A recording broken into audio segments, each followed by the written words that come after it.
This one is funny. Hii ita trigger a lot of people, but this one is funny.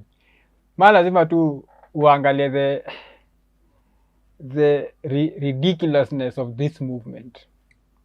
Hii mimi imeweza. Although I was born visible, I now identify as invincible.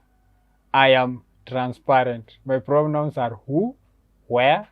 This one is funny because this whole trans movement is ridiculous. Let's just call a spade a spade. I am not denying anyone's experience. Okay? You are free to have whatever experience because you are the one who had it. Okay? Two people can experience the same thing, but they all process the information differently. Sawa? Hakuna vile utasema ati ulikuwa born in the wrong body. Hata the statement itself I make sense. Okay? Kwa sababu sex is something that iko kwa DNA. Kitu yenye iko kwa DNA, like when cells zilikuwa zinajidivide wakati ulikuwa na hiyo ova na hiyo ovum na hiyo sperm ilipatana. From then hapo ndio madi sex yako ilikuwa determined. So now wakati cells zina replicate and zina already zinajua zinatengeneza nini. That's why at the end of the process mmoja anakuwa na penis, mmoja anakuwa na vagina. Okay? So like huwezi sema ati hiyo process yote iko flawed. I do understand kuna sometimes some things go wrong. Okay? Sometimes tuwakaga na problem wakati ya hiyo development. But a majority of the case hakuna issue. Like those special, that's why they to special cases.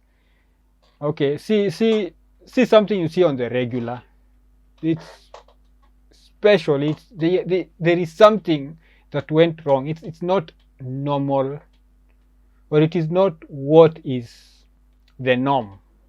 You kusema normal, then not answer, oh no, what is the norm? Because normal imetoka kwa word norm. What is the norm? So hakuna vile utasema cells zako zilifanya everything right and you grew up all okay, hauna issues, and then suddenly the body is wrong.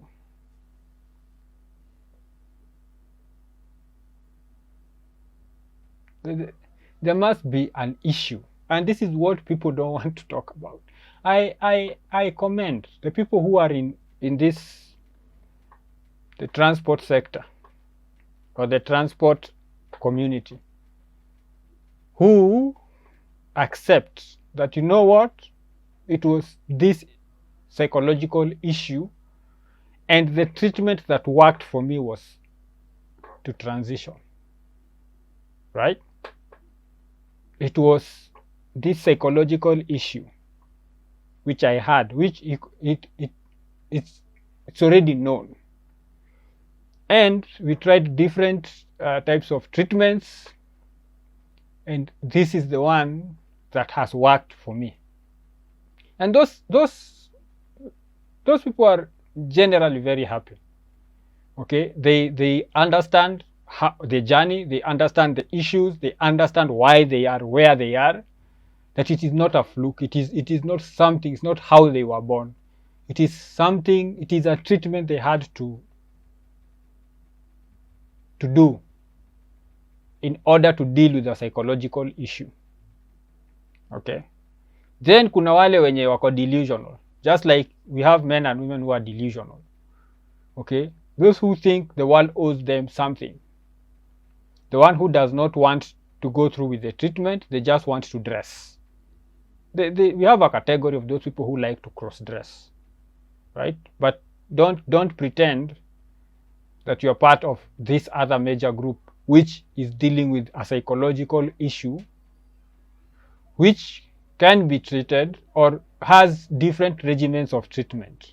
Okay, some work for others, some don't work for others. The problem is when like one treatment for everyone when we understand that when it comes to, for example, if I'm suffering from clinical depression, right?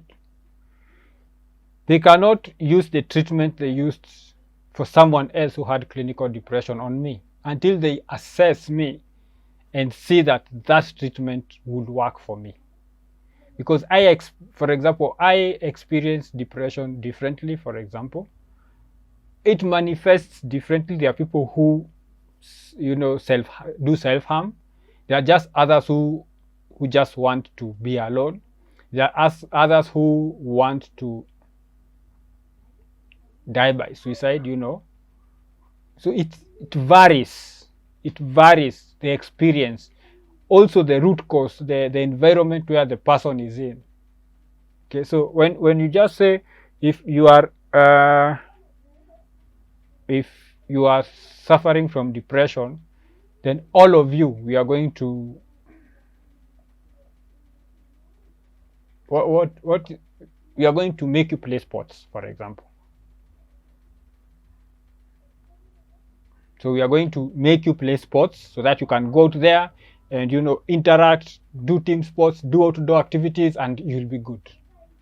There are people who don't like sports. There are people who, for example, have problems with their bones. So when they go playing sports, they break everything. So now on top of the depression, they have other physical, they now are in hospital with broken bones. So same with people who are in this, who suffer from this psychological issue. Case by case, right? For some, transiting will work. For others, it will make everything worse. Because there are people who have transited and now they want to transit back. And then remember, especially, they are going to chop off things. Okay? Women who are going through the medical process, they remove their breasts. Men who are going through the process, they are going to mutilate their sexual organ. Okay, and now when they want to go back, that's now another whole process where now you're going, if for example you had a penis, now they have to reconstitute it and put an artificial one on you. You had a perfectly functioning penis before. You mutilated it. Now you want to go back. Okay? Why? Because somebody somewhere, for their own selfish reasons, decided not to be professional. Right? Decided not to be a professional. And tell you, you know what? Let's first of all, it is like when you have been diagnosed or when you've been found to have cancer, you have options, right? You have this option, this option, this option.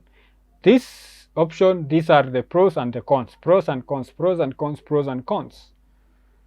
And then you are told, please go seek a second opinion. You go somewhere else, they give you pros and cons, this is how we treat.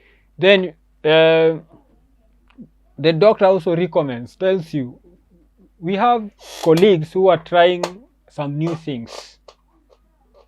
Will you go and see what they have to offer? Then you go there and they give you their options, and then you make an informed decision. You have time, you consult widely, you have an informed, you make an informed decision. So if you decide to go through with surgery, it's because you have sat down, consulted widely, and then it's like, okay, this is what I'm choosing. These are the pros and these are the cons. Most of the children who are transitioning are not told the truth. And then, how are you transitioning children? That is where I have an issue with. For a grown-up, they understand the risks. A grown-up can do what they want. If they choose to go get a second opinion, they choose. It's their choice. But for children, and then worse off is that they start puberty blockers early. So this child has not even gone through puberty, meaning the brain has not had the process of interacting with the natural body hormones so that it can develop. Okay, so that it can develop to accommodate, to operate the the life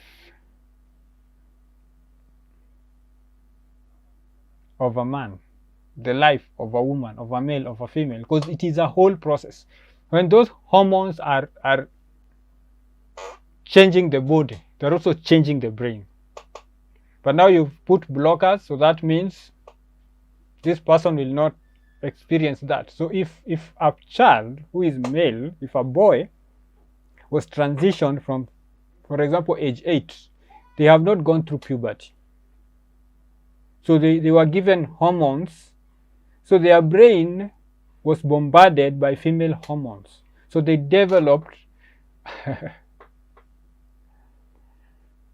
their brain developed in the female sense. Now, when they get to, for example, 25 or 30 and decide, no, this is not the life for me, I want to go back to be a man, it's too late. You can change the physical, but the brain, it is too late. Okay, this is making light of something serious, but which is okay, because now this is like, you can't just tell somebody you are who you identify as. No. Okay, you can't wake up today as a chimpanzee and then tomorrow you are an ostrich, and then the other day you are a computer, and then the following day you can't do that. But then don't interact with people. Don't interact with people, because if you wake up today as a computer and then you tell me that you're walking around with a keyboard, that if I want to tell you anything I need to type it, it's being stupid. Okay, you can wake up as a computer. You have the freedom to do that. It's your life. Okay, but when you start telling people you are a computer and they need to treat you like a computer, then come on.